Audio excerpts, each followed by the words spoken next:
الحمد لله رب العالمين والصلاة والسلام على أشرف المرسلين سيدنا ونبينا محمد بن عبد الله رسول الأمين وعلى آله وأصحابه ومن تبعهم بإحسان إلى يوم الدين. سبحانك لا علم لنا إلا ما علمتنا إنك أنت العليم الحكيم. رب اشرح لي صدري ويسر لي أمري واحلل عقدة من لساني يفقهوا قولي. رب يسر ولا تعسر Rabbi tamim bi khair wa ba'd. Saya muliakan lagi saya kasihi Fadil Tuan Imam Fadil Ustaz Nazri hafizahullah ta'ala, para ahli jawatan kuasa bagi masjid, ibu ayah, abang-abang, kakak-kakak, para pelajar dan seluruh hadirin dan hadirat muslimin dan muslimat yang dirahmati Allah Subhanahu wa taala sekalian. Kita panjatkan setinggi syukur kepada Allah Subhanahu wa taala pada malam ini dapat sama-sama kita berkumpul dalam rumah Allah Subhanahu wa taala bagi memulakan pengajian kitab Mursyiduz Zuwar ila Ziyaratil Akhyar, iaitu kitab yang dikarang berkaitan dengan adab-adab menziarahi para awliya dan para salihin yang masih hidup dan yang telah wafat. Assalamualaikum warahmatullahi wabarakatuh.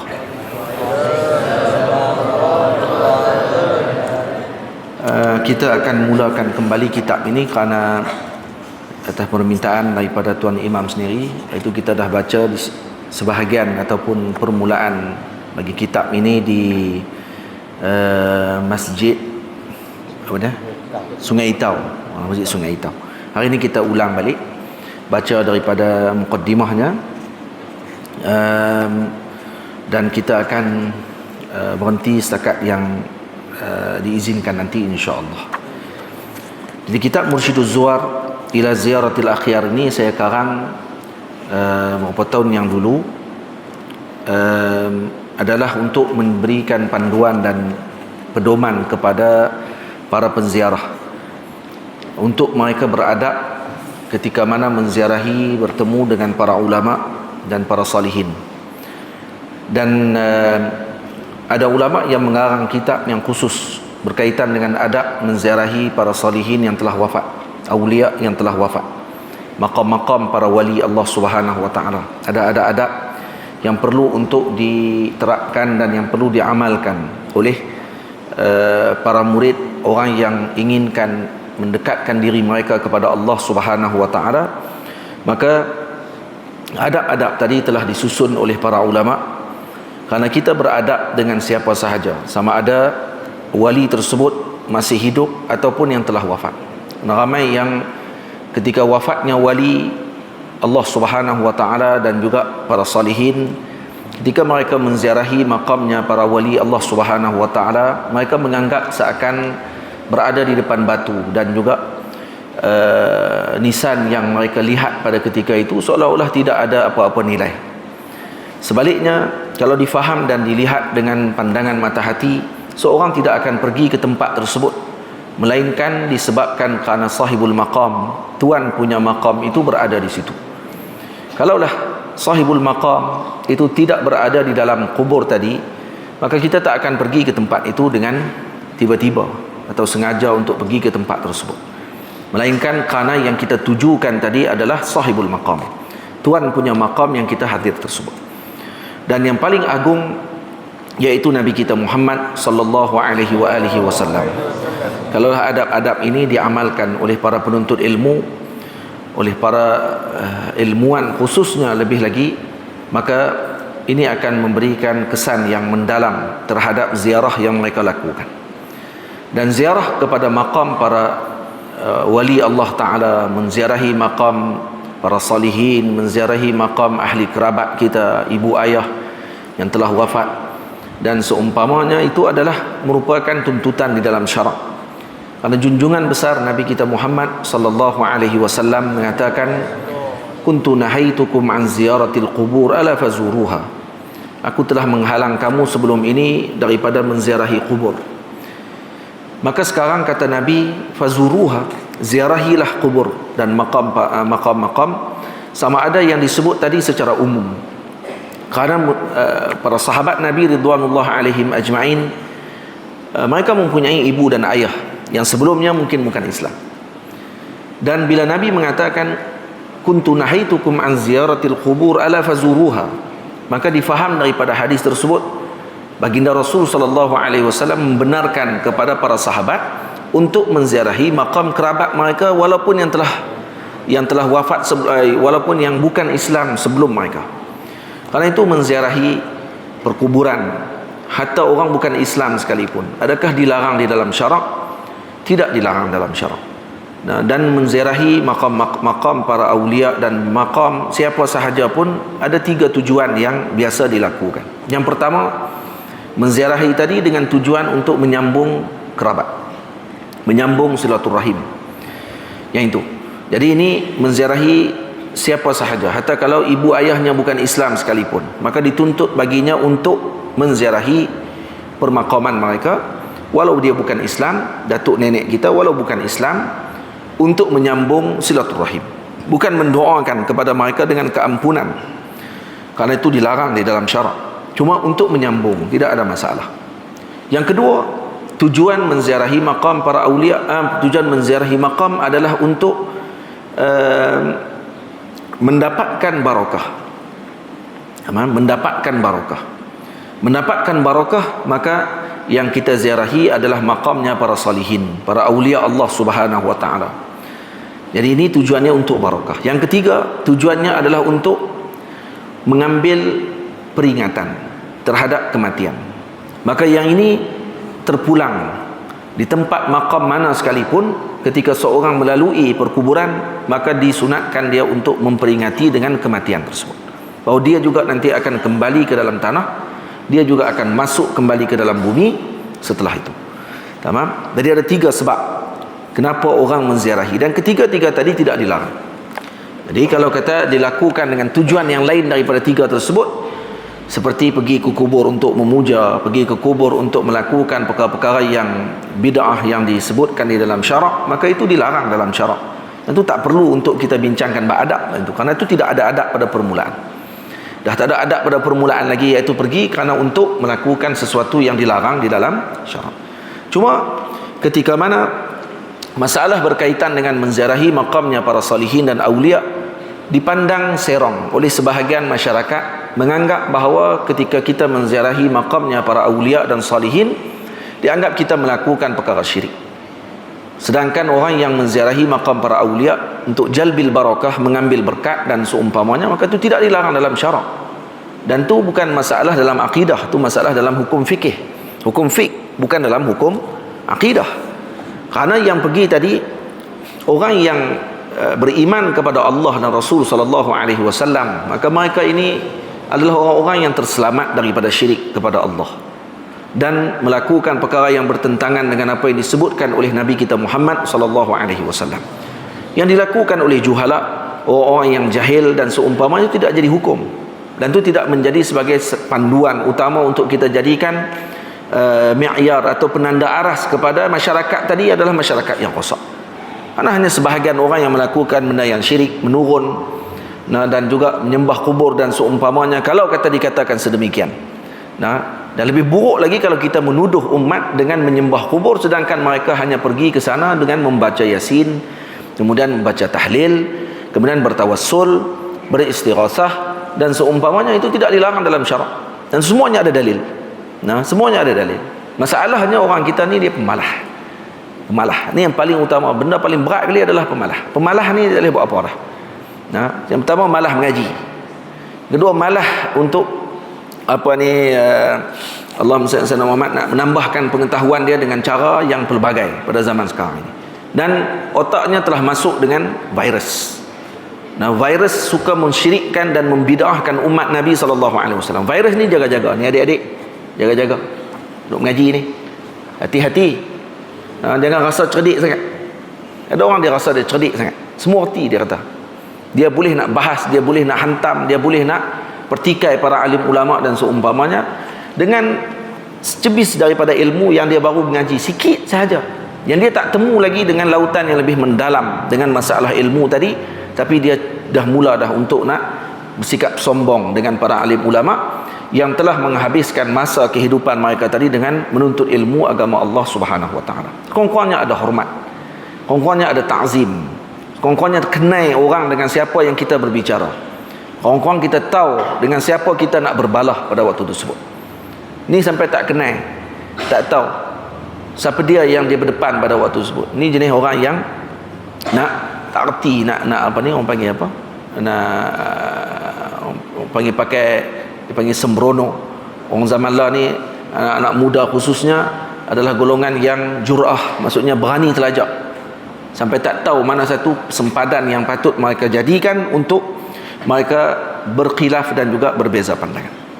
Jadi kitab ini saya susun adalah untuk jadi panduan kepada muhibbin khususnya, karena dalam ini tidak saya sebutkan dalil untuk menolak pandangan yang menafikan perkara tersebut. Contohnya bab tawassul, saya tidak sebut dalil kebolehan tawassul dan seumpamanya, dibenarkan tawassul, karena ini bukan kitab untuk bukan kitab untuk rudud, bukan kitab untuk menolak pandangan, karena ada kitab lain yang dikarang. Nah, yang pernah saya baca dan saya pernah syarahkan kitab-kitab tersebut dalam syarahan-syarahan saya yang lepas, ada dalam YouTube dan seumpamanya, yang kita telah sebutkan dalil-dalil dan seumpamanya daripada kitab yang dikarang oleh Habib Zain bin Sumit Al-Ajwibah Ghaliyah, daripada kitab Maulana Al-Imam Ali Jum'ah hafizahullahu ta'ala Syekhuna, dan juga para ulama yang lain yang kita baca. Jadi kitab ini lebih kepada kitab yang dikarang kepada muhibbin, orang yang mengasihi. Jadi kalau nak baca ni, ini tadi panduan. Kalau dia nak pergi, macam mana dia nak buat? Kitab ni tak boleh kepada orang yang benci. Kalau baca dia memang dah dalam otak kepala dia memang letak dah ni syirik, dia tak boleh baca kitab ni. Sebab dia baca, dia akan tengok, oh ni syirik ni syirik, semua syirik kepada orang tu habis. Dan kita tak tahu apa dia syirik yang dia nak maksudkan tadi. Kalau kita tengok balik, baca balik kitab ni, kalau ada lagi yang mengatakan syirik, maknanya dalam otak dia ada ulat. Faham? Ulat tu bahaya. Dia kalau masuk, dia boleh waris. Dia boleh waris nanti kat bini dia kalau dia berkahwin. Kalau bini pula, kalau dia duk elok lagi lah ni, kahwin nanti dengan orang ada ulat tu, dia akan jadi ulat tu juga, sama ya. Faham? Kemudian dia akan cucu dia pula jadi ulat tu juga, anak cucu dia semua jadi macam tu nanti. Na'udzubillah min zalik. Moga Allah lindung keluarga kita daripada kefahaman yang tersebut. Jadi yang tak ada ulat tu tak perlu berasa, tenang-tenang saja. Yang duk berasa ni ada ulat tu lah. Dia kata saya tak ada. Tak ada tak apa, jangan duk gelabah, tenang ajalah, relax kan. Baik, bismillahirrahmanirrahim. Alhamdulillahirabbil alamin. Kita buka mukaddimah. Kitab ni ada dua yang saya tulis dalam bahasa Rumi, dalam tulisan Rumi dan tulisan Jawi. Tulisan Rumi mula daripada belakang ni, macam ni, daripada kiri ke kanan, dan daripada kanan ke kiri tulisan Jawi. Jadi yang nak baca Jawi daripada kanan ke kiri. Nampak muka surat tu 79 belakang sekali tu, dah disusun ikut daripada mula muka surat. Faham? Jadi muka surat 79 tu mukaddimah dalam tulisan Rumi. Dan saya buat macam ni kerana ada orang bila tengok-tengok tulisan Jawi, dia kata, oh Jawi, Rumi tak ada ke? Ni Rumi ada. Rumi pula tak ada bahasa Inggeris. Salah. Ayah. Yang tu kita nak buat macam mana lagi? Dia nak bagi alasan. Mengaji kalau ada kitab di tangan lebih bagus. Kalau ada kitab di tangan. Kalau tak ada kitab di tangan, kita ni macam Imam Syafi'i, alhamdulillah kan, boleh ingat terus masuk dalam kepala. Kalau tak ada, tengok kat kawan sebelah. Kawan sebelah jangan kedekut, bagi kawan sama tengok. Bismillahirrahmanirrahim. Alhamdulillahi rabbil alamin, wassalatu wassalamu ala asyrafil mursalin, sayyidina Muhammadin an-nabiyyil amin, al-mab'uthi rahmatan lil alamin, wa ala alihi wa ashabihi wa man tabi'ahum bi ihsanin ila yaumiddin, wa ba'd. Menziarahi para salihin sama ada yang masih hidup atau yang telah wafat mempunyai adab yang perlu diraikan oleh para penziarah. Ini bagi memastikan agar ziarah tersebut dicatat penerimaan di sisi Allah Subhanahu wa taala. Ini kerana ziarah tanpa adab itu akan menatijahkan biadab. Orang yang biadab tidak akan dilayan di atas permaidani hamparan, namun akan dihalau tinggal bersama binatang ternakan. Ini berdasarkan kepada kalam ada alim sufi yang menyebutkan iza asa'al adab fil bisat turida ilal ba'. Dia kata, siapa yang buruk adab ketika berada di permaidani hamparan, dihalau dia duduk di pintu. Wa iza asa'al adaba fil ba' turida ila siyasatid dawa. Kalau dia biadab lagi di pintu, maka dihalau dia pergi bersama dengan binatang ternak. Jadi itu semua adalah misal kepada orang yang kalau biadab dalam permaidani hamparan dengan makna fi hadratillahi subhanahu wa ta'ala. Jadi permulaan daripada orang tadi turid, dihalau daripada berada di hadratillah adalah ketika orang tadi biadab. Ingat, sebab tu penting adab. Adab ni yang meninggikan orang tadi, dan adab jugalah yang menyebabkan, ketiadaan adab jugalah yang menyebabkan orang tadi jadi rendah. Kalau kita baca dalam surah Al-Baqarah, permulaan Baqarah diceritakan tentang sikap iblis yang dilakukan kepada Sayyidina Adam alaihissalam. Apa yang dilakukan oleh iblis kepada Sayyidina Adam? Ketiadaan adab. Nah, tak ada adab dengan Nabi Adam alaihissalam. Bukan dia tak ada adab dengan Nabi Adam saja, dia tak ada adab dengan Allah. Nah, dia tak ada adab dengan Allah. Dia tak ada ilmu? Tak, bukan dia tak ada ilmu. Dia ada ilmu, tapi dia tidak ada adab. Jadi ada ilmu sahaja tidak ada adab, maka itu tidak akan menatijahkan yang baik. Malah dia akan disebabkan orang tadi menjadi orang yang paling gugur ke bawah sekali. Iblis begitu kedudukannya. Jadi dia disebabkan kerana tidak ada adab dengan Allah, menafikan ataupun menolak dengan perintah Allah, menganggap bahawa perintah Allah yang dilakukan disebutkan tadi itu sebagai merendahkan diri dia. Kemudian biadab pula dengan Sayyidina Adam alaihissalam, menyebabkan dia jadi buruk adab. Kemudian cerita pula berkenaan Bani Israel yang dilakukan kepada Sayyidina Musa alaihissalam, biadab lagi pula. Itu menyebabkan mereka dihalau dan diharamkan daripada berada di tempat yang mulia. Diharamkan mereka daripada Mesir, diharamkan mereka daripada Ardul Kan'an, iaitu Ardul Palestin, diharamkan mereka daripada bumi. Disebabkan kenapa? Kerana tidak ada adab. Kalau dilihat cerita berkenaan Bani Israel daripada selepas ceritanya Sayyidina Adam, semuanya berkait dengan buruk adab mereka dengan Sayyidina Musa alaihissalam. Jadi seolah permulaan kisah dalam Al-Quran semua berkait dengan adab. Tengah Al-Quran, surah Al-Kahfi, ayat yang paling panjang adalah berkait dengan adab, iaitu adab antara Sayyidina Qadir alaihissalam, Sayyidina Musa alaihissalam dengan Nabi Allah Khadir. Dan itu cerita yang panjang, 20 ayat daripada Al-Kahfi menceritakan tentang adab sahaja. Dan Al-Kahfi berada pada pertengahan Al-Quran. Seolah menjadikan itu sebagai sulbi. Adab ini menjadi tulang belakang utama kepada orang tadi akan menjadi ataupun tidak menjadi dengan sesuatu. Faham? Itu penting adab. Semoga risalah kecil ini yang saya namakan dia Mursyiduz Zuwar ila Ziyaratil Akhyar atau Irsyaduz Zairin ila Ziyaratis Salihin. Ada dua nama kitab ni. Sama ada boleh namakan dengan Mursyiduz Zuwar ila Ziyaratil Akhyar atau namakan dia dengan Irsyaduz Zairin ila Ziyaratis Salihin. Sama. Jadi kitab ini sama dengan kitab yang dikarang oleh Al-Imam Muwaffaquddin Utsman, ulama daripada Mesir yang wafat pada tahun 615 Hijriah, lebih awal pada Imam Nawawi radhiyallahu anhu. Imam Nawawi 676 Hijriah, beliau wafat 615 Hijriah, 615 Hijriah. Ini kitabnya Mursyiduz Zuwar ila Quburil Abrar. Ini tajuknya Mursyiduz Zuwar ila Quburil Abrar, iaitu petunjuk kepada yang menziarahi makam-makam orang-orang yang terpilih. Jadi Imam Muwaffaquddin Utsman mengarang kitab ini khusus berkait dengan menziarahi makamnya orang saleh yang berada di Jabal Muqattam. Nama kitab ni yang lain Ad-Durrul Munazzam fi Ziyaratil Jabalil Muqattam. Ini cerita pasal Al-Imam Muwaffaquddin Utsman radhiyallahu taala anhu. Kitab dia ni.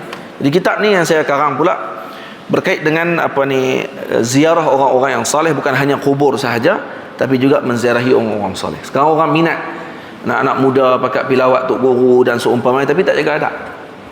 Ramai juga pilih kali tak dapat apa. Pi pula tak lagi, kita tengok lagi apa dia mereka lakukan, dan biasanya orang lakukan ketika jumpa dengan para guru, kita akan tengok lagi dan moga-moga kita terhindar daripada perkara-perkara yang disebutkan dalam kitab ini, insya-Allah. Menjadi panduan, ini kita moga-moga risalah ini menjadi panduan buat para penziarah agar mendapatkan manfaat serta berkat di dalam ziarah yang mereka laksanakan. Walhamdulillahi rabbil alamin, wala haula wala quwata illa billahil aliyyil azim. Al-faqir ila afwi rabbihil azim, turab tahta aqdamil ulama'i wal awliya. Ahmad Nazrul Abdul Nasir. Tamam. Kitab ni saya karang pada 2019, 2 tahun yang lepas. Di Qahirah. Saya karang kitab ini dan tujuan saya sekadar untuk bagi nota ringkas kepada penziarah yang menziarahi maqam para awliya. Semua orang tahu nak baca apa, nak doa macam mana, nak ziarah kepada wali-wali ni kalau nak dapatkan dengan manfaat yang besar dengan hasil ziarah tersebut, nak balik tu nak baca apa, tu semua tu disusun oleh para ulama dan saya susun balik dalam bentuk yang lebih ringkas dengan dalam kitab ini. Jadi kitab ni boleh dijadikan sebagai panduan, bawa nak pergi ke maqam para awliya, boleh dibaca. Adab-adab berziarah,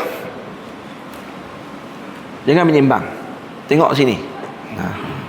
Adab-adab berziarah, menziarahi awliya yang masih hidup. Sayugianya bagi seseorang yang berazam menziarahi para salihin, sama ada yang masih hidup atau yang telah wafat, agar beradab dengan adab sopan dan tata susila berziarah. Anak-anak muda, adik-adik yang duduk di depan yang ramai ni, kena ada niat dalam hati kita ni nak sentiasa berdamping dengan orang-orang soleh. Kerana apa? Kerana disebut oleh Allah dalam Quran, ya ayyuhallazina amanu taqullaha wa kunu ma'as sadiqin. Bukan adik-adik saja, pakcik-pakcik pun sama lah. Hari duduk adik-adik saja, dia tahu adik-adik je, kami tak apa, kami pun soleh dah. Faham? Jadi kena buat macam mana? Allah Ta'ala sebut, ya ayyuhallazina amanu taqullaha wa kunu ma'as sadiqin. Kunu ma'as sadiqin dengan makna apa? Hendaklah wahai orang-orang yang beriman, bertakwalah kamu kepada Allah, dan hendaklah kamu bersama dengan orang-orang yang sadiqin, yang benar. Siapa yang benar ni? Para salihin, para awliya Allah Subhanahu wa ta'ala. Tamam. Sayugia bagi seseorang, baik bacalah, jika melawat orang saleh yang masih hidup, hendaklah seseorang tersebut beramal dengan adab-adab berikut. Ini adab-adab dia. Telah berkata Al-Arifu Billah Sayyidi Ahmad Zarruq rahimahullahu ta'ala, yang wafat pada tahun 899 Hijriyah, di dalam Syarah Al-Mabahith Al-Asliyah. Syarhul Mabahith Al-Asliyah ni kitab tasawuf yang dikarang oleh Al-Imam Zarruq radhiyallahu anhu. Di antara adab menziarahi serta masuk bertemu dengan para masyayikh atau fuqara, fuqara di sini dengan makna sufi, yang masih hidup, adalah dengan meninggalkan segala ilmunya serta menyerahkan segala isyaratnya kepada para masyayikh tersebut. Ini syarat dia pertama. Adab berziarah orang soleh, yang pertama, jangan kita bawa ilmu kita sekali pergi, tinggal dulu sampai dekat rumah dia tu, orang soleh tadi ni tak tepi dulu ilmu kita. Jangan dia bawa dengan kemah sangat. Jadi kita bawa main tu dengan ilmu kita, bawa main dengan pangkat kita, bawa main dengan ni, kita akan jadi sombong nanti. Akan jadi sombong. Jadi maknanya apa dia? Begitu juga ketika mana kita hadir ke majlisnya para ulama, sama juga. Kan? Tok guru, para alim ulama datang, dia kena letak ilmu kita tu. Ini ada seorang alim, faqih daripada Mesir, Al-Imam Sidi Abdul Wahab Sya'rani radhiyallahu anhu, kata kepada beliau, kenapa saya tak pernah tengok kamu di majlisnya para ulama? Kata kepada faqih tadi. Faqih tu jawab apa? Dia kata, kalau saya tahu ada orang yang lebih alim dan ada ilmu yang saya tak ada, yang perlu untuk saya pergi kepada alim tersebut, maka saya akan pergi dan berkhidmat kepada alim tadi untuk bawa kasut dia pun tak apa, dia kata. Tapi alhamdulillah, Allah Ta'ala bagi saya jadi alim. Tak perlu lagi saya kepada ilmu yang lain. Jadi tak perlu kepada orang lain dah untuk saya tuntut ilmu. Ini orang sombong. Orang macam ni tidak akan sampai bila-bila kepada Allah Subhanahu wa ta'ala. Tamam? Baik.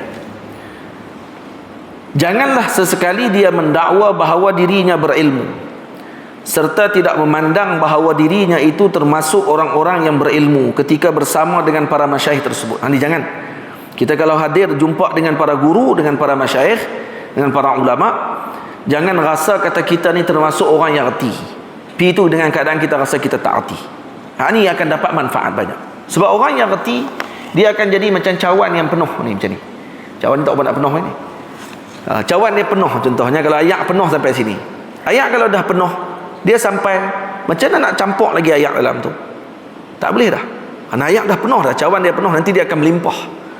Sebab tu kalau nak dapatkan manfaat ketika hadir bersama dengan para masyayikh, para guru, dia kena kosongkan cawan tu, baru dituang dengan air yang baru. Sebab air yang kita bawa yang penuh tadi ni, kita tak tahu ayak tadi ayak apa. Maksudnya ni gambaran ilmu kita.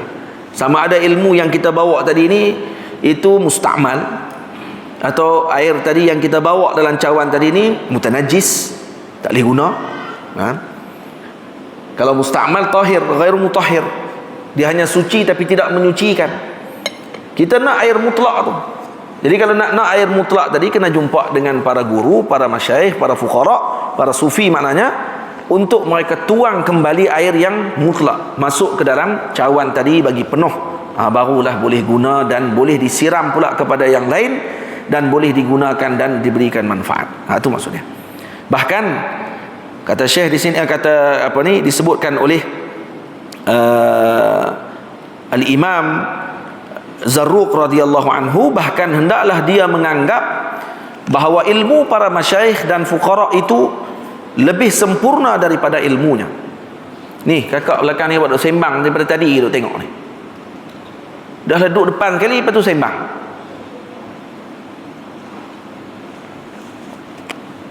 Dah orang duk sebut dah ni kitab adab menyembang lagi.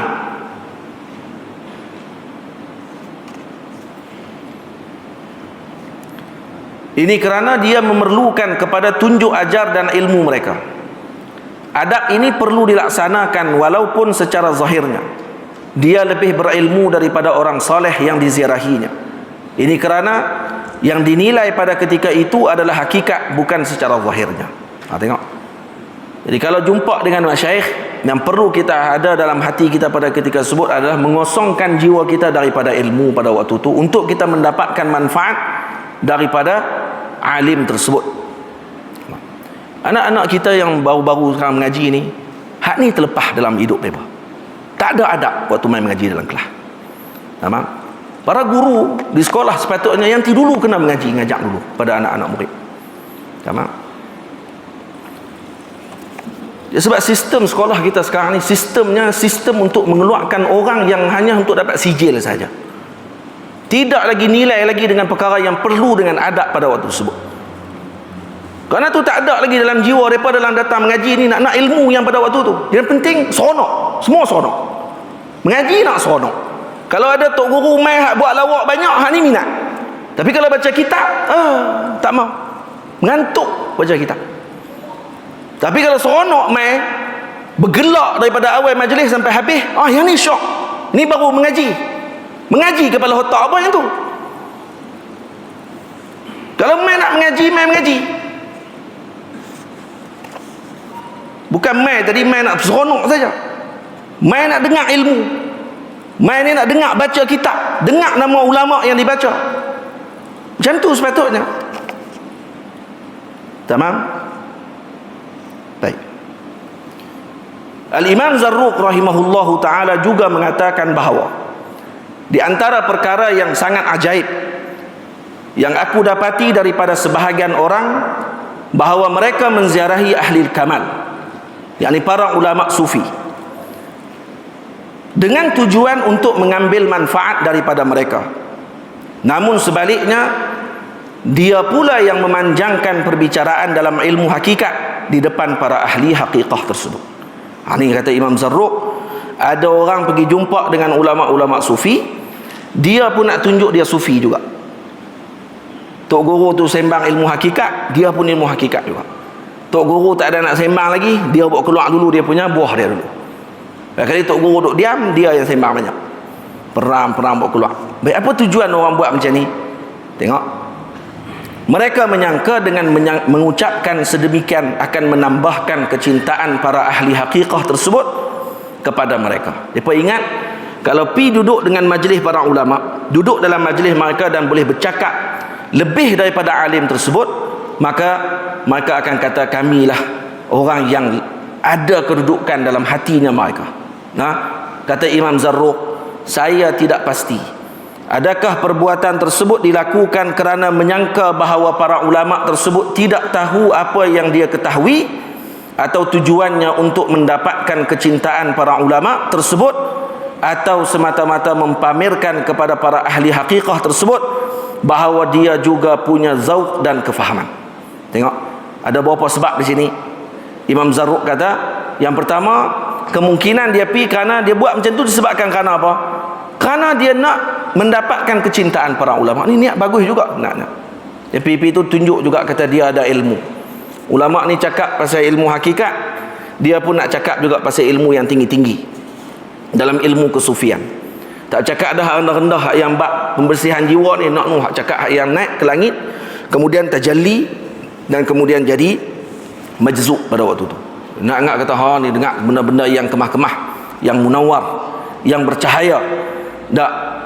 Kemudian mungkin kerana tu, atau yang kedua kerana semata-mata mempamerkan kepada ahli hakikah tersebut bahawa dia juga punya zauq dan kefahaman. Nak tunjuk kata dia pengerti, nak tunjuk kata dia pun ada kefahaman. Kesemua ini, kata Imam Zarruq, adalah kejahilan, bahasa lebih kasar, kebodohan. Semoga Allah Ta'ala melindungi kita daripada bersikap sedemikian. Ini dalam kitab mana ni? Saya nukil daripada Fathul Mubin. Wa durrus samin fi fadli salati wassalami ala sayyidil mursalin sallallahu alaihi wasallam. Karangan siapa ni? Karangan Al-Imamul Harushi radhiyallahu ta'ala anhu. Al-Imamul Harushi ada karang kitab selawat, namanya Kunuzul Al-Asrar. Kunuzul Asrar. Kunuzul Asrar, kitab dia sama macam Dalailul Khairat lebih kurang. Kitabnya macam Dalail Al-Khairat. Baik. Sini azan dulu kan, macam mana Ustaz? Azan dulu kan? Terus je. Terpulang. Saya terpulang dekat Ustaz. Mana tu? Azan dulu pun tak apa. Terus je. Azan dulu pun tak apa. Azan dia boleh tarik nafas lagi. Sila. Azan dulu.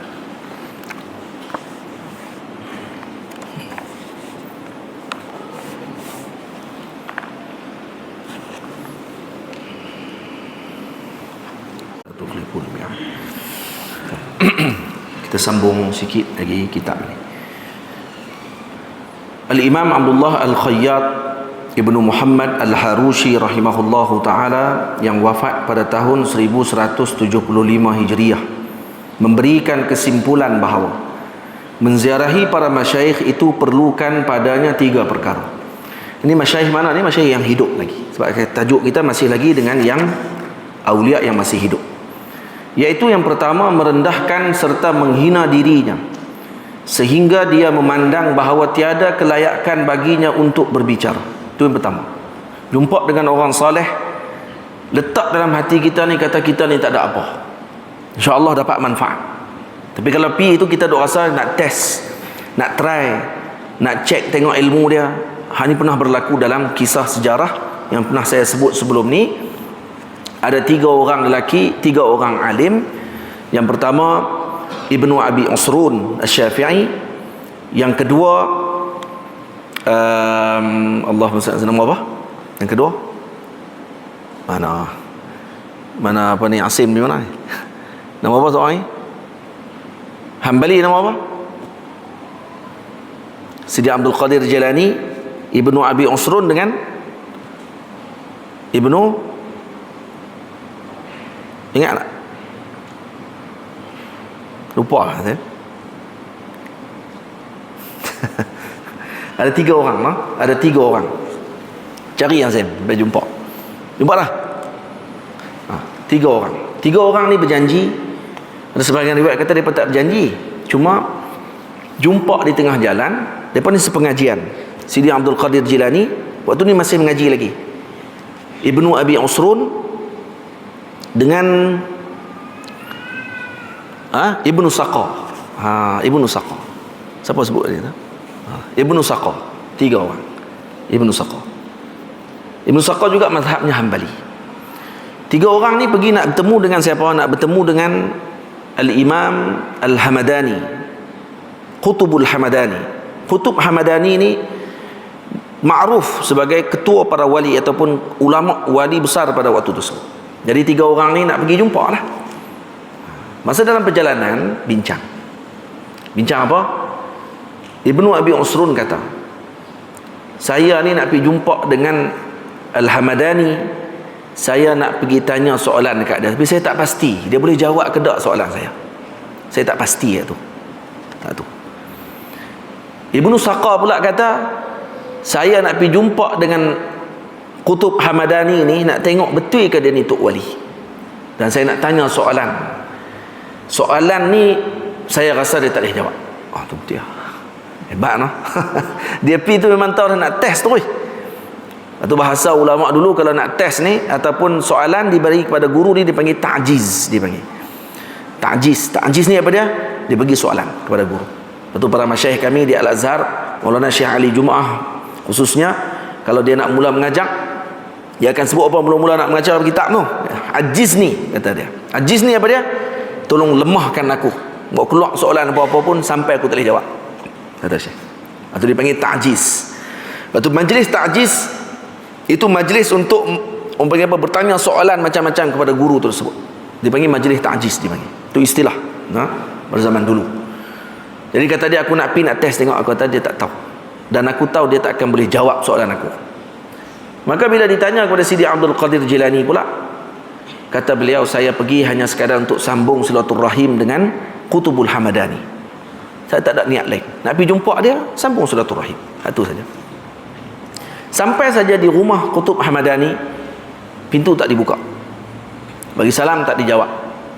Tunggu lama depan pintu rumah, dan akhirnya baru dibuka pintu. Lama lah baru buka pintu. Katanya hampir waktu solat Zuhur, mereka pergi pagi, hampir solat Zuhur baru buka pintu. Buka dalam keadaan Qutb Hamadani marah.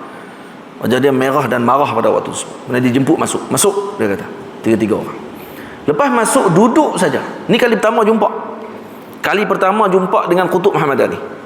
3 orang mereka tadi. Jumpa terus.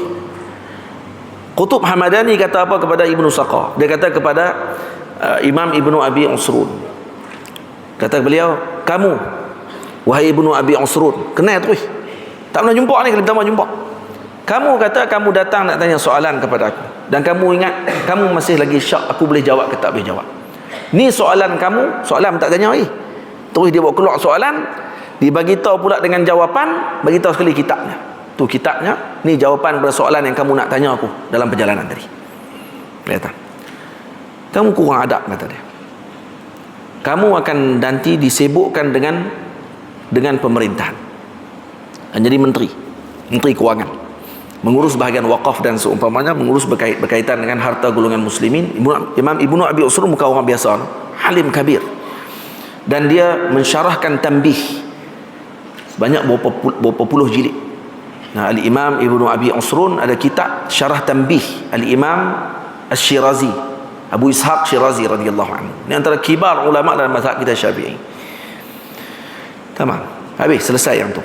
Kemudian dia kata pula kepada Ibnu Saqah, dia kata, kamu Ibnu Saqah ni, kamu datang nak tanya soalan kepada aku, dan kamu kata aku tak boleh jawab soalan kamu. Ini soalan yang kamu tanya, ini jawapan yang kamu inginkan tu. Kitabnya sekian, kata saya. Dan kata Imam Hamadani, ini bahaya no? Kalam para awliya ni kena hati-hati. Dia kata apa? Aku melihat api kufur itu berada dalam tubuhmu, membakar dalam tubuhmu, kata dia. Nah, sebut macam tu terus, dan dihalau keluar daripada rumah pada waktu itu. Keluar kamu daripada sini. Dan kamu pula wahai anakku Sidi Abdul Qadir Jilani sebut, ya bunai, wahai anakku, kamu datang untuk sambung silaturahim dengan kami, moga-moga bersambung. Nah, dan aku telah melihat tapak kakimu nanti akan berada di atas tengkuknya para wali Allah Ta'ala. Mana kamu akan jadi ketua wali pada zamanmu nanti. Itu dia. Ini siapa dia yang iktiraf waktu itu? Qutbul Hamadani. Ini ketua ulama dan wali pada waktu tersebut, pada zaman itu. Mengiktiraf Sayyidina Abdul Imam Abdul Qadir Jilani radhiyallahu anhu. Setelah mereka dewasa, besar, semua jadi ulama kibar semua. Ibnu Abi Usrun jadi macam yang disebut. Disibukkan dia dengan urusan pemerintahan dan sibuk dia dengan kewangan dan juga dengan urusan rakyat dan seumpamanya, menyebabkan dia dikatakan dalam majlis ilmu tidaklah sebanyak majlis ilmunya para ulama yang terdahulu, tapi dia banyak mengarang. Antara karangan dia Tanbih, kitab yang sangat berharga dan bermanfaat untuk umat. Manakala Ibnu Saqah dikatakan dia adalah wakil pada waktu itu daripada kerajaan Islam untuk dihantar ke negara-negara bagi berdebat dengan golongan yang bukan Islam. Karena hujahnya kuat. Orangnya hujah kuat. Kalau berdebat dengan siapa pun dia boleh mengalahkan musuh dia ataupun pihak yang bertentang dengan dia.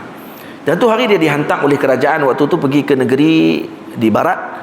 Sampai di sana dia jatuh cinta dengan seorang perempuan nak saleh di sana, orang putih. Dia berkenan kat perempuan tu. Akhirnya satu malam dia pergi ke rumah perempuan tu dan jumpa dengan ibu dan ayah perempuan tersebut dan minta izin nak berkahwin dengan anak perempuan mereka. Kata ibu dan ayah tadi, kamu Islam, anak kami ni Kristian, kami tak boleh terima, kata cucu menantu kami nanti Islam. Dan kalau nak juga kena Kristian. Dan kafir dia pada waktu itu, murtad. Dia murtad dan masuk agama Kristian dan mati dalam keadaan Kristian. Na'udzubillah min zalik. Dan kisah ni disebut oleh Sayyidina Al-Imam Ibnu Hajar Al-Haytami dalam kitabnya Fatawa Al-Hadisiyah, pada yang terakhir, bab berkenaan dengan pandang rendah kepada para sufi.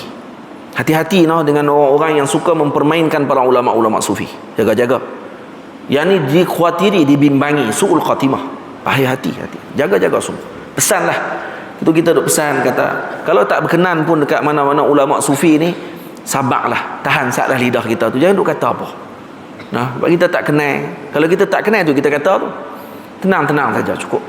Tak berkenan, cukuplah kita kata tak apalah. Cukup, tak perlu nak mencela, tak perlu nak memaki hamun dan semua, itu akan menyebabkan jadi bahaya balik. Kalau benar dia wali di sisi Allah Ta'ala, bahaya kita balik. Tu kata baik-baik kita tahan lidah kita daripada kita sebut. Kata masyayikh kami, anggap kata semua orang Nabi Khidir, insya-Allah kita akan tahan lidah kita. Anggap semua Nabi Khidir.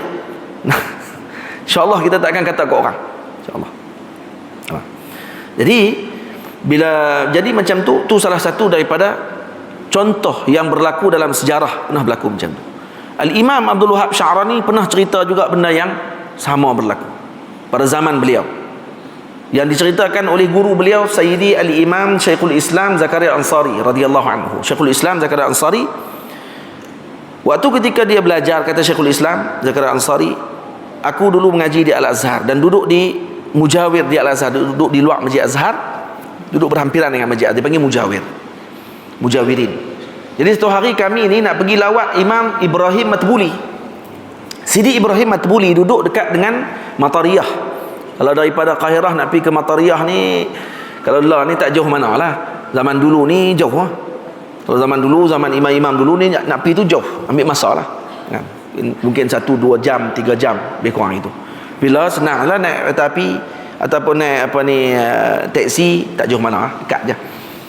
Dia dekat kawasan dengan Heliopolis dan seumpamanya, dekat-dekat berhampiran dengan situ. Di Matariyah ni ada Sidi Ibrahim Matbuli. Jadi mereka kata kami nak pergi lawat. Mereka pergi ramai. Dalam perjalanan mereka bincang macam tadi, 3 orang bincang. Ada seorang kata, saya tak tahu dia ni wali sungguh ke tak tau. Mereka dok kata Ibrahim Matbuli ni wali. Betul ke dia wali? Saya nak pergi tengok. Seorang lagi pula kata, kita tengok dulu macam mana, baru kita anggap dia wali ke tak. Ni ada orang macam tu, dia nak pergi test dulu tengok. Kadang kawan tu syuhrah dah, masyhur dengan kesalehan, dengan kewaliannya, tetapi disebabkan kerana ada jiwa jur'ah ni dalam hati ni. Anak muda ramai macam tu jiwa dia. Dia rasa nak test semua benda, dia nak try tengok betul ke dia ni, nak pergi try tengok. Dia baru mengaji ja'a Zaidun, lepas tu ada fa'il, lepas tu ada maf'ul, ada fa'il dengan fi'il. Ja'a fi'lun madhi mabni, dia boleh i'rab tu, dia rasa kemah dah habis dah. Zaidun fa'ilun marfu'un wa 'alamatu raf'ihi dhammatun zahiratun 'ala akhirih li'annahu ismul mufrad. Perang-perang dia kata ush, habis ni kemah ni. Dia rasa boleh nak try dah ulama-ulama dengan ja'a Zaidun ni. Dia tak tahu ja'a Zaidun tu kalau syarah balik Sidi Zaini Dahlan tulis satu kitab, Ja'a Zaidun, satu kitab. Syarah baca Ja'a Zaidun saja. Ja'a, dia salah apa? Ini fi'il madhi.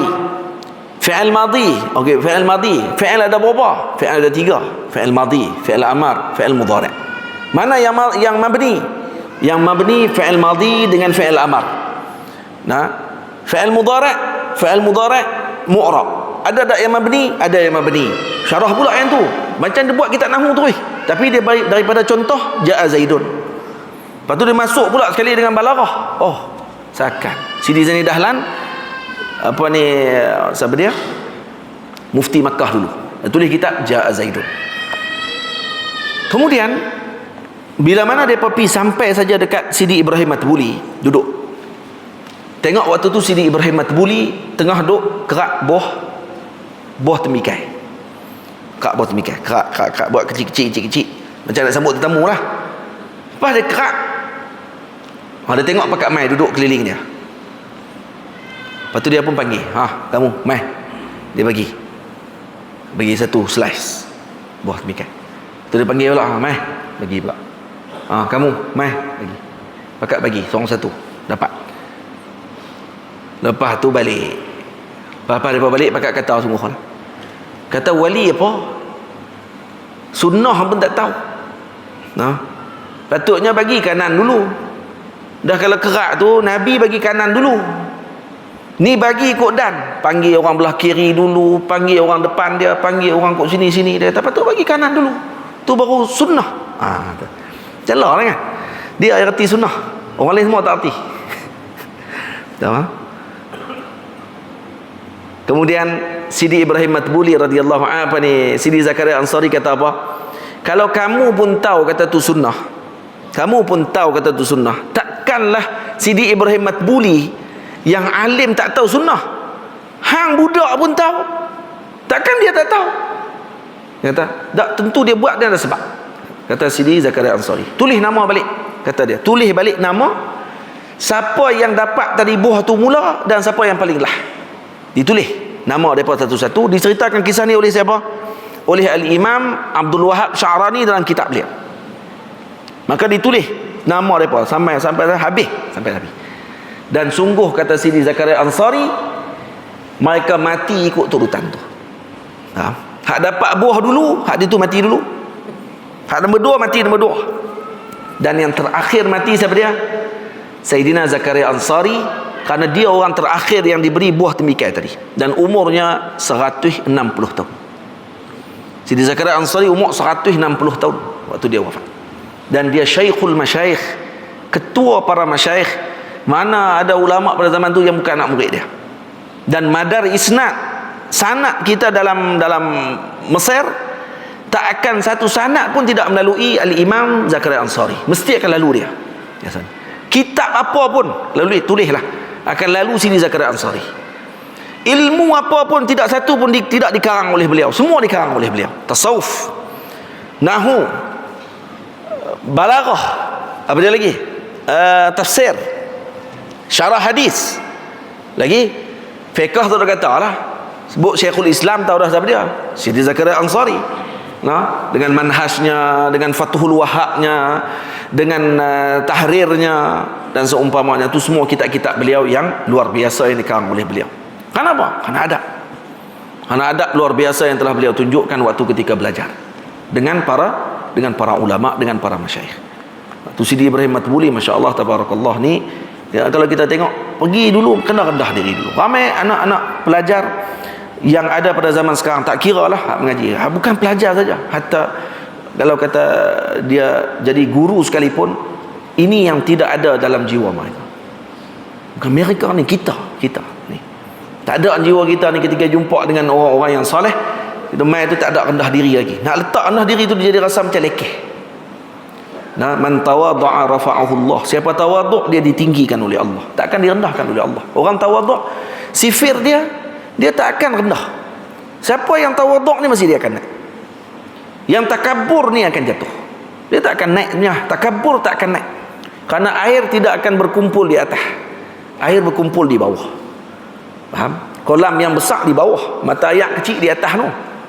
Sebab tu ayak tak kumpul di atas, dia kumpul di bawah. Nah, jadi kerana tu kena jadi macam air tadi yang dikumpulkan di bawah tadi, maka kita kena ambil resam tu.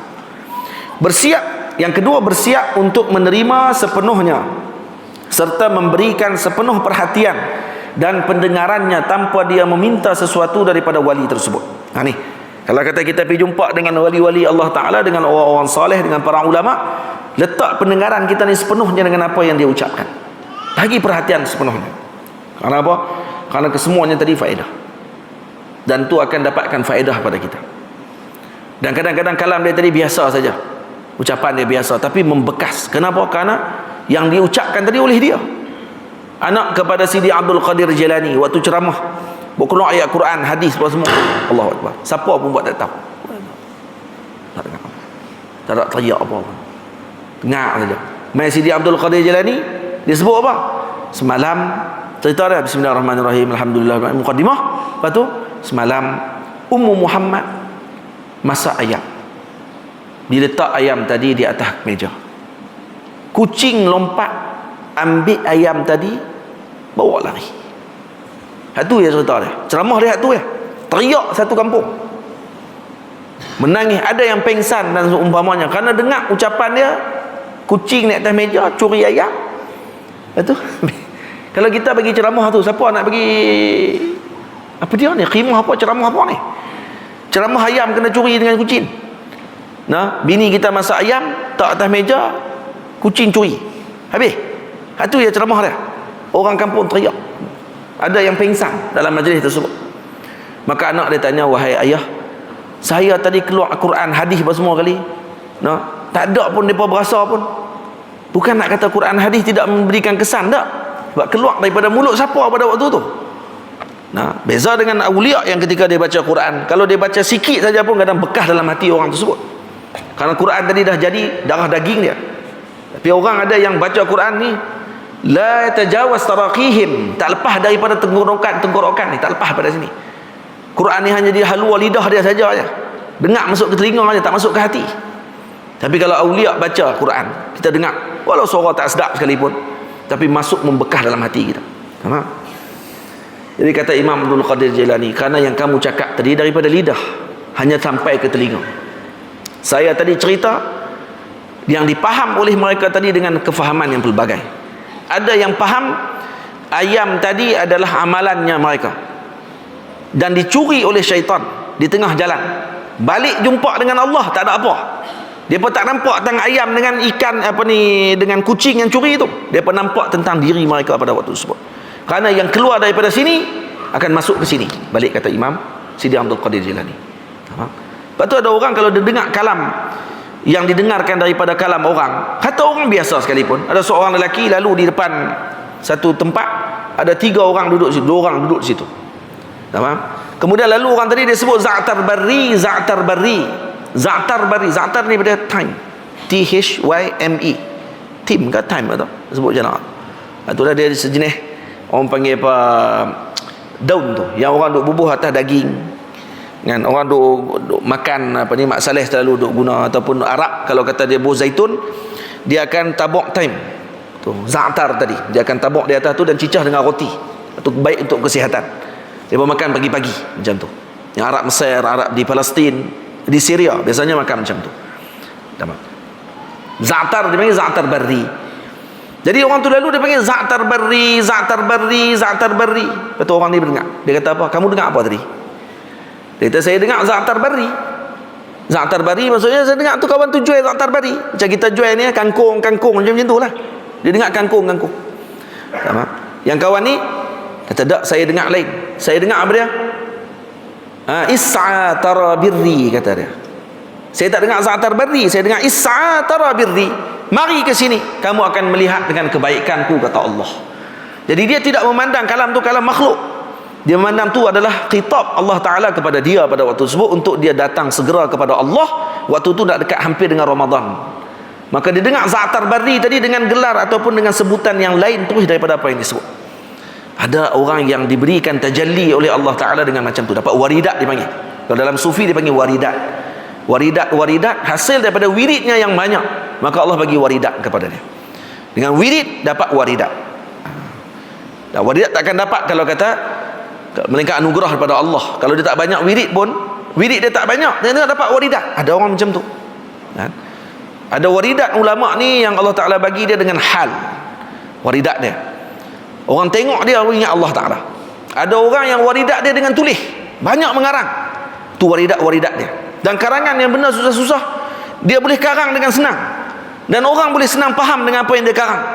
Ini waridat juga kadang Allah Ta'ala bagi kepada sebahagian daripada orang-orang soleh yang Allah Ta'ala jadikan mereka dengan kelebihan tersebut. Tamam.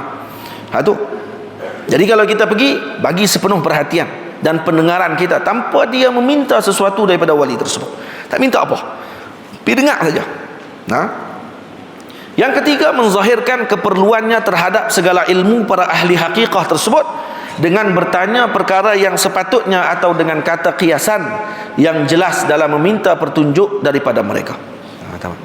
Kalau Pak Sumit, kalau pergi jumpa dengan dia, dia akan kata, ni mai jumpa dengan Pak Su, ada benda apa nak sembang ke? Dia kata nak sembang-sembang, nak cerita apa ke? Dia kata kalau bawa jala besar dapat ikan besar, bawa jala kecil ikan besar tak dapat ikan kecil-kecil. Dia kata kalau jala besar, dia kata dapat ikan besar, ikan kecil tak lekat lah, ikan bilis tak lekat. Dia kata dia masuk celah jala tu.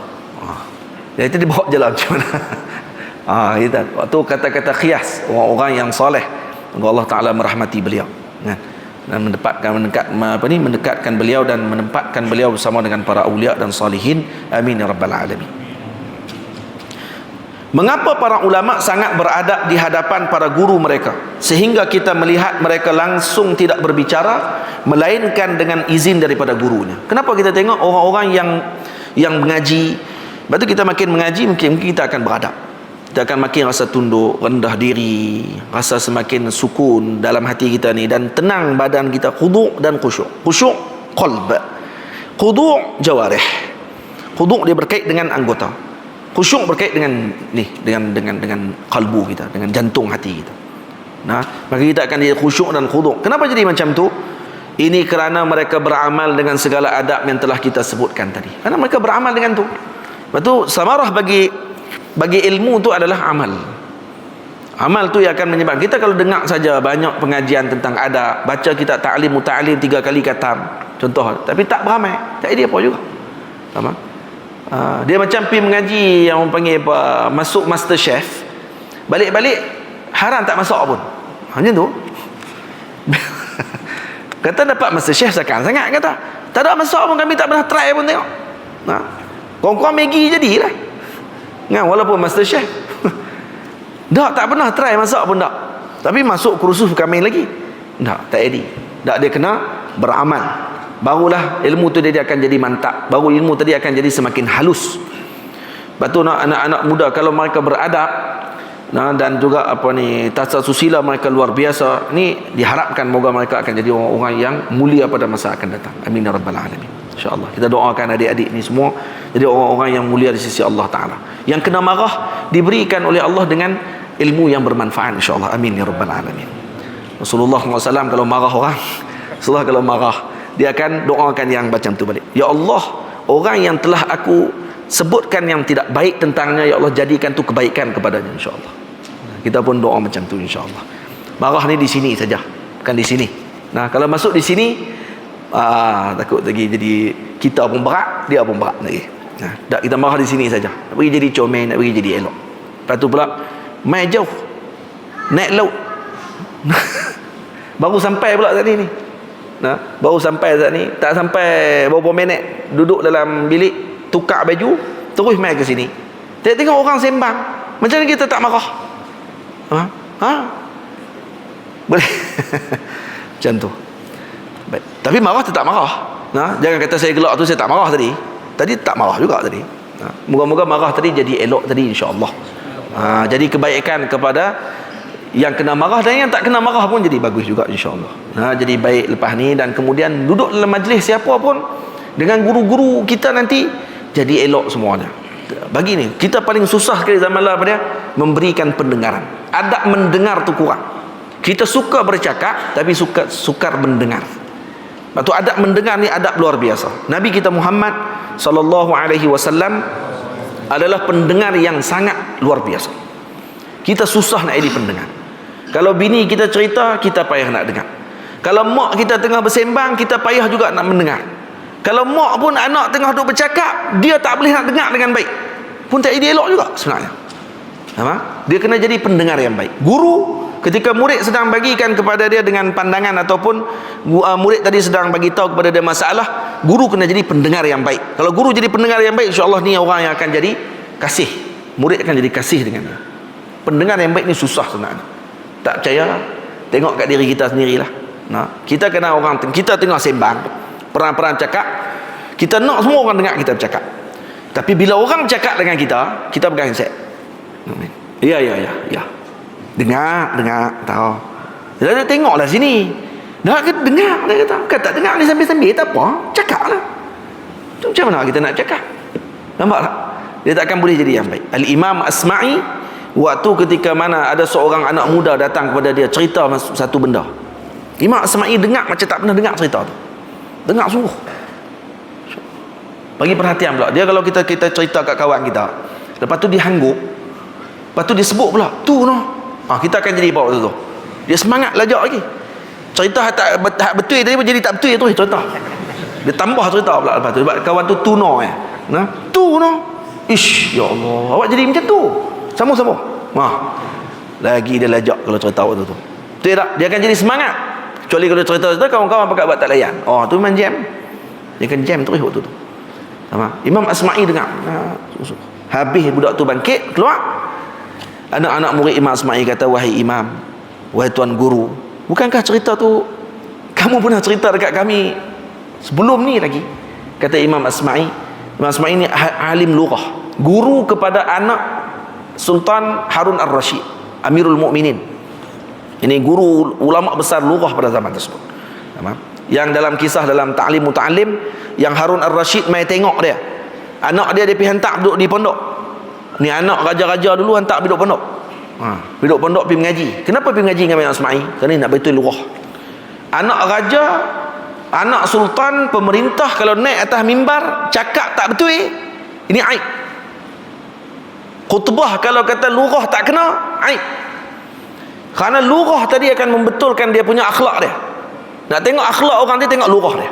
Sebab tu kalau baca sirah para awliya, sirah para khulafa ar-rasyidin, mereka akan pecat muaddib. Muaddib ni gelar kepada orang yang didik anak-anak sultan. Anak-anak raja digelar muaddib.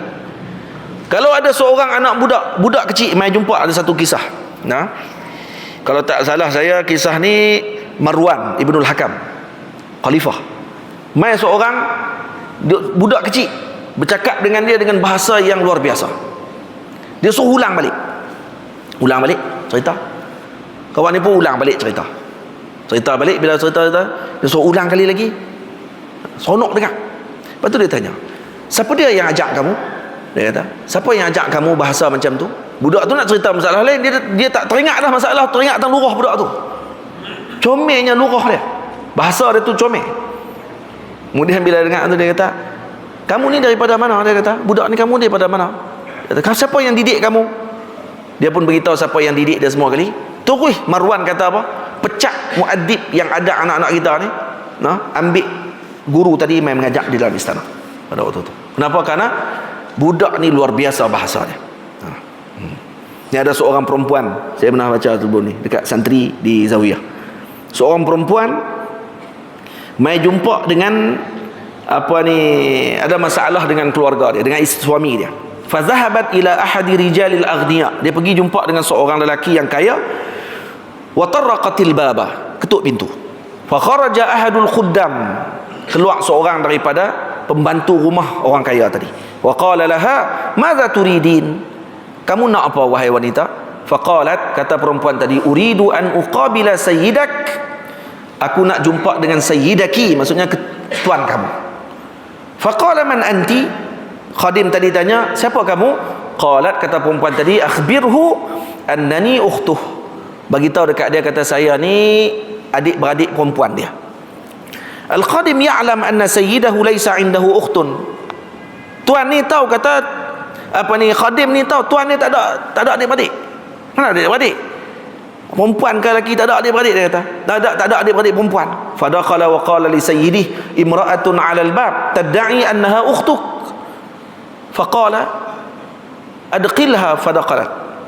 Macam dia kata ada perempuan dekat luar ni, dia kata kamu ni, dia dakwa kata dia adalah saudari kamu. Saya tahu kamu tak ada adik, tak ada kakak perempuan. Kata panggil dia masuk. Bila perempuan ni masuk, jumpa dengan Hasyan Basya, dia kata faqabalaha biwajhin Hasyan Basya, maksudnya muka sedih sungguh waktu tu. Perempuan tu kata apa? Apa ni, wasalaha, sampai dia tuan ni tanya, min ayyi ikhwati yarhamukillah, kamu ni daripada saudari saya yang mana satu ni? Dia tahu, dia kata ni bukan saudari dia, maksudnya bukan adik dia. Maka perempuan ni jawab, ukhtuki au ukhtuka min Adam, saya ni saudari kamu daripada Nabi Adam alaihissalam. Ni jawapan paling selamat sekali, no? Kita ni, saya ni saudara kamu dengan Nabi Adam. Masya-Allah. Apa kata lelaki ni? Rahimun makhtu'atun wallahi sa'akunu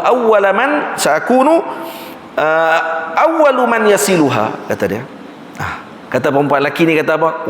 Masya-Allah, ni rahimun makhtu'ah, kamu saudari saya daripada Nabi Adam. Memang betul sungguh ni kita punya silaturahim lama dah terputus ni, dia kata. Ni silaturahim dah lama terputus, dia kata. Wallahi, kata dia, aku orang pertama akan sambung balik silaturahim ni. Baik, dia kata dia, ada masalah apa wahai saudaraku, wahai wanita, dia kata, wahai saudariku. Maka perempuan ni kata, ya akhi, rubbama yakhfa ala mislika anna al-faqra murrul mazaq. Minta maaf, kita tak bari. Dia kata, wahai saudaraku, kemungkinan benda yang macam ni tak akan terlintas dalam hatimu. Orang semacam orang kaya macam kamu tak akan terlintas macam yang kami dapatkan. Nah, dia kata apa? Tengok bahasa dia ni. Rubbama yakhfa ala mislika anna al-faqra murrul muzaq. Dia kata, atau mazaq. Wa min ajlihi waqaftu ma'a zawji ala babi at-talaq. Fahal 'indakum shay'an li yawmi at-talaq? Fama 'indakum yanfadu wa ma 'inda Allahi baq. Tengok semua qaf belakang. Kenapa dia tak qaf belakang, dia kata. Saya ni, dia kata, fakir. Saya kemudian dekat sekarang ni waqaftu ma'a zawji ala babit talaq. Fakir yang terlalu sangat sampai saya dah duduk dekat pintu talak dah dengan suami saya. Nak talak dah ni. Fahal 'indakum syai'an li yaumit talaq? Ada tak sesuatu yang kamu boleh beri kepada saya untuk hari pertemuan saya nanti dengan suami saya? Fama 'indakum yanfadu wa ma 'indallahi baq. Yang kekal, yang di sisi kita ni akan hancur, yang dikekal di sisi Allah Ta'ala. Dia guna ayat tadi. Kemudian lelaki tu kata, a'idi, ulang balik hak kamu sebut tadi. Maka perempuan tu kata, ya akhi, rubbama yakhfa ala mislika anna al-faqra murrul mazaq wa min ajlihi waqaftu ma'a zawji ala babit talaq fahal 'indakum syai'an li yaumit talaq fama 'indakum yanfadu wa ma 'indallahi baq. Sebut balik dulu. Lepas tu kata dia, a'idi, ulang kali lagi. Perempuan tu pun ulang kali lagi. Maka diulang kali lagi. Lepas tu dia kata lagi, a'idi. Mai kali keempat, perempuan tu kata, la azunnuka qad fahimtani. Saya rasa kamu tak faham dengan apa yang saya maksudkan. Wal i'adatu mazillatun li. Mengulang-ulang ucapan tadi tu kehinaan bagiku, kata dia. Wa ma'tattu an azulla nafsi li ghairillah. Dan saya tidak pernah membiasakan diri saya menghinakan diri selain kepada Allah, kata dia. Dia sebut macam tu, kata lelaki tadi, wallahi ma a'jabani illa husna hadisiki. Wahai wanita, tidak ada sesuatu yang saya suruh kamu ulang tadi melainkan kerana sedapnya ucapan kamu tadi. Lepas tu saya suruh ulang lagi. Faham? Lepas tu saya kata sebab sedap sangat. Dia kata, kalau kamu ulang 1000 kali, aku akan bagi setiap 1000 kali tadi, setiap satu kali itu 1000 dinar. Dia kata 1000 dirham. Kalau kamu ulang 1000 kali, setiap kali kamu ulang 1000 dirham. Sekali lagi ulang 1000 dirham. Saya sanggup bayar, kata dia, kerana sedapnya ucapan kamu. Kemudian kata dia, terus dia suruh hamba dia ambil unta 10 ekor, ambil unta jantan 10 ekor, unta betina 10 ekor, ambil kambing sebanyak mungkin yang diinginkan oleh perempuan tadi, dibagi hadiah kepada perempuan tersebut. Dan kemudian kata dia, lina'mala syai'an liyaumit talaq fama 'indana yanfadu wa ma 'indallahi baq. Tak ada apa di sisi kita, yang ada hanya di sisi Allah Ta'ala yang kekal. Bagi semua tadi kepada perempuan tadi. Sebabkan kerana apa? Kerana bahasa dia yang sedap. Nampak tak? Ni bahasa sedap. Ada seorang lelaki yang Arab. Ya, ini cerita dah kat sentri, cerita pula kat sini. Seorang lelaki yang Arab ni, dia kata apa? Dia daripada Parsi. Dia orang Parsi. Dengar ni adik-adik mengaji bahasa Arab tak? Mengaji bahasa Arab, mengaji nahwu. Masya-Allah. Mengaji nahwu. Okey. Yuqalu anna rajulan min Faris yujidul arabiyyata bi talaqatin. Ada seorang Arab yang pandai bahasa Arab dia. Mencerdik betul bahasa Arab. Orang Parsi dia. Dia bukan orang Arab. Kalau dia bercakap dengan Arab sampai Arab tak tahu kata dia bukan Arab, maka Arab akan tanya, min ayyi qabail Arab anta? Kamu ni daripada kabilah Arab mana ni, sedap sangat cakap ni. Dia akan masa tu dia akan bangga. Dia kata ana Farisi. Saya ni orang Parsi. Nah, kata dia, wa ujidul arabiyyata aktsara minal arab. Saya lebih pakar Arab daripada orang Arab lagi. Nampak dah? Tu, dia buat kemah. Dia akan pergi tengok siapa-siapa Arab duduk sembang je, dia akan pergi duduk sekali. Lepas tu dia akan cakap Arab. Lepas dia cakap Arab tu, Arab akan tanya, masya-Allah, min ayyi qabail Arab anta? Kamu daripada kabilah mana ni? Betul, dia akan bangkit, dia kata, ana Farisi wa ujidul arabiyyata aktsar minal arab. Dia akan sebut itu selalu. Lepas tu satu hari dia pergi jumpa sungguh. Jumpa ada satu kelompok Arab tengah duduk menyembang. Dia pun pergi duduk. Kemudian dia kata dekat puak tu, dan dia sembang-sembang, betul Arab berkata, min ayyi qabail Arab anta? Kamu daripada kabilah mana ni? Dia pun bangkit dengan bangga kata, ana Farisiyun. Ana Farisiyun. Saya orang Parsi. Wa ujidul arabiyyata aktsara minal arab. Saya lebih pakar Arab daripada orang Arab lagi. Lepas tu bangkit seorang lelaki. Kata dia apa? Izhab ila fulan ibni fulan. Kamu pergi ke satu kampung. Kalau betul kamu Arab ni, kamu tak, orang tak boleh kenal kamu Arab. Kamu pergi satu kampung. Kamu pergi kat kampung tadi, wa kallimhu. Pergi bercakap dengan orang Arab tu. Fa in lam ya'rif annaka minal ajam. Kalau tuan rumah tu tak tahu kata hang ajam, dia kata hang Arab, faqad najahta. Kamu dah berjaya. Wa ghallabtana kama za'amta. Dan kamu telah mengalahkan kami seperti mana kamu sebut. Sila, kamu pergi ke kampung tu. Jumpa dengan fulan bin fulan. Kawan ni pun terus pergi. Sampai saja di kampung tu, dia pun ketuk pintu. Assalamualaikum. Yang jawab anak perempuan tuan rumah. Anak perempuan tu mai, dia kata apa? Man bil ba? Man bil ba? Siapa di pintu tu? Maka dia pun jawab, ana rajulun minal arab.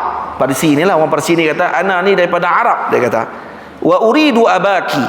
Saya mai nak jumpa dengan pak kamu. Faqalat, kata anak perempuan ni, abi, ni dengar ni, zahaba ila al-fayafi fa idza fa'al fai afi. Nak dengar bahasa tu? Abi zahaba ila al-fayafi fa idza fa'al fai'u afi. Apa makna dia? Makna dia, abi zahaba ila as-sahra fa idza halla adh-dhalam ata. Pak saya pergi ke Sahara, pergi ke padang, pergi berburu. Tak kira dekat malam dia balik tapi dia tak guna bahasa Arab biasa, dia guna abi zahaba ila al-fayafi fa idza fa'al fai'u afi. Dia kata, ila aina zahab? Dia kata, pak hang pergi mana? Tanya ulang kali lagi. Lepas tu dia tambah lagi. Budak umpan ni jawab, fa'al fayafi kay yafi'u bi fai'atin fa in fa'atil fa'u fa'a bi fai'ih. Boleh benar dengar? Dia kata apa? Fa'al fayafi ay sayyidus sahra.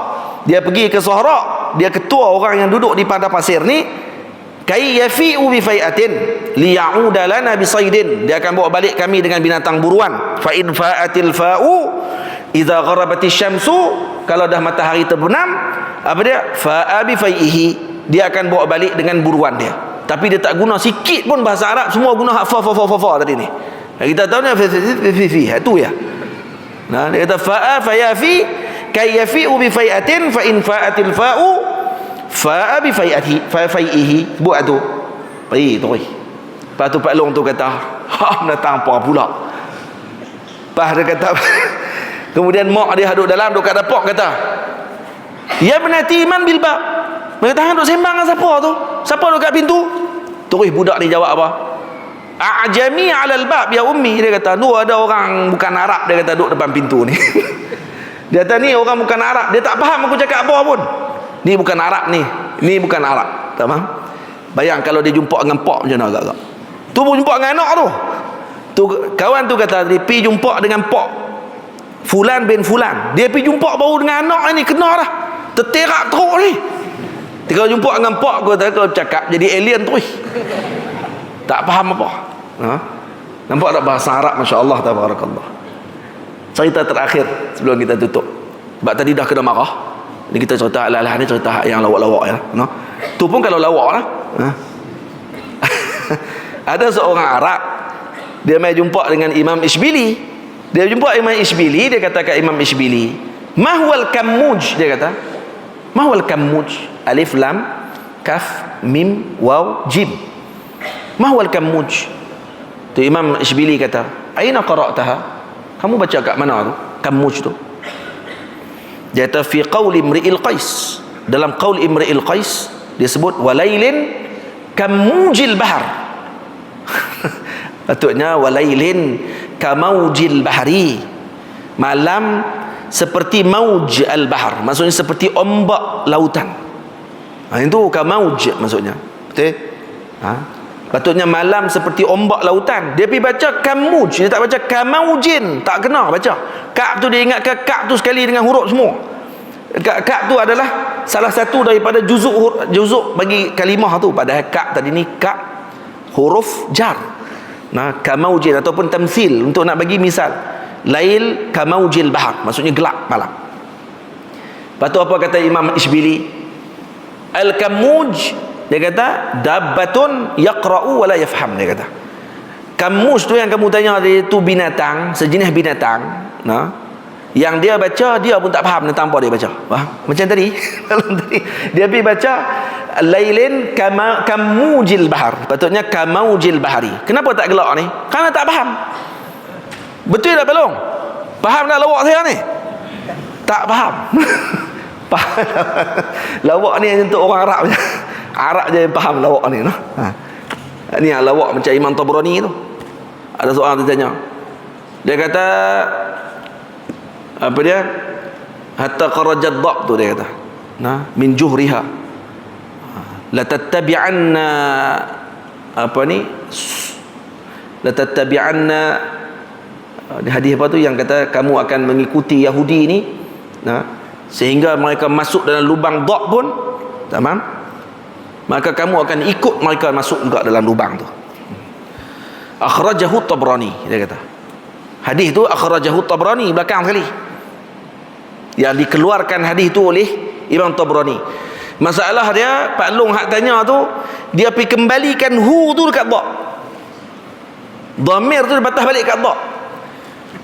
Dia kata At-Tabrani akhrajat dhab. Dia kata Tabrani mengeluarkan dhab tadi daripada lubang tu. Tok guru tu kata la, al-hadis akhrajahu Tabrani. Hadis tu yang dikeluarkan oleh Tabrani. Oh, izan man akhrajat dhab, dia kata. Lepas tu siapa dia yang buat keluar dhab tu pula? Kata Pak Long ni. Nah, hak jenis ni masalah, dia kata. Hak aku tak cerita tapi tak tanya. Hak dia buat keluar hadis tadi ni, aku nak bincang bab keluar hadis tu dikeluarkan Tabrani, dia pergi tanya pula dhab tu siapa buat keluar. Ni masalah apa dah ni? Masalah silap dhamir.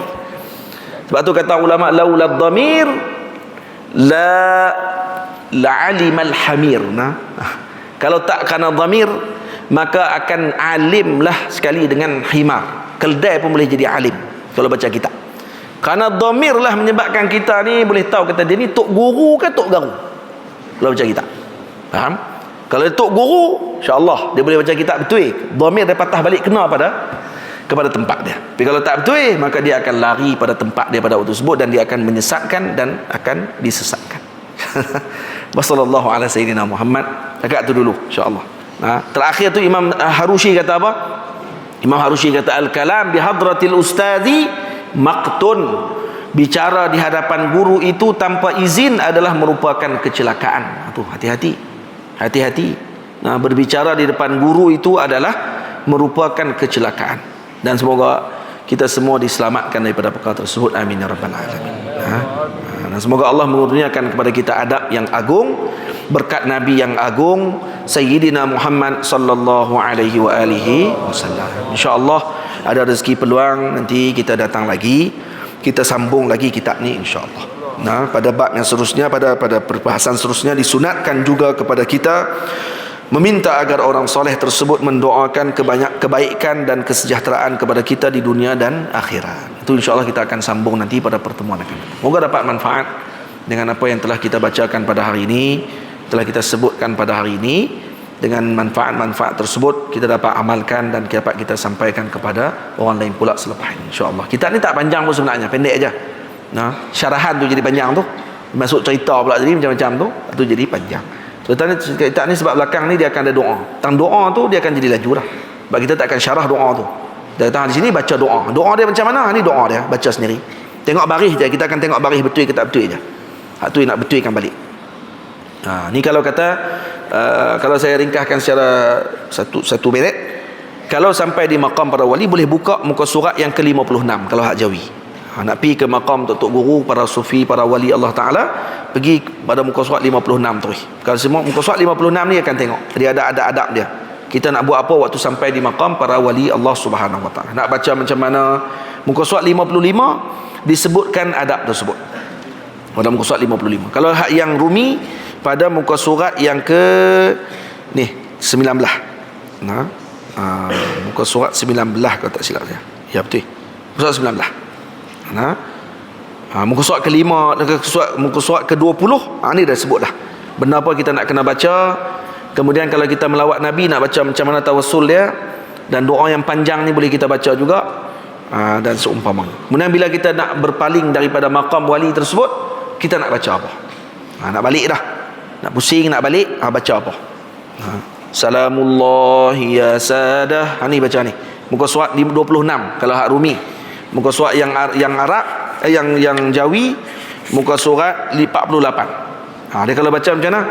Dia baca Salamullahi ya sadah minar rahmani yaghshakum ibadallahi ji'nakum qasadnakum talabnakum salamullahi warrahmah alaikum ya waliyallah أتيناكم وزرناكم وقفنا يا ولي الله سعدنا إذ لقيناكم قصدنا يا ولي الله توسلنا بكم لله أجيبوا يا ولي الله رجونا من مزاياكم لتدعوا يا ولي الله إلى الرحمن ما يرام لدينا يا ولي الله طلبنا وسعة الرزق حلالا يا ولي الله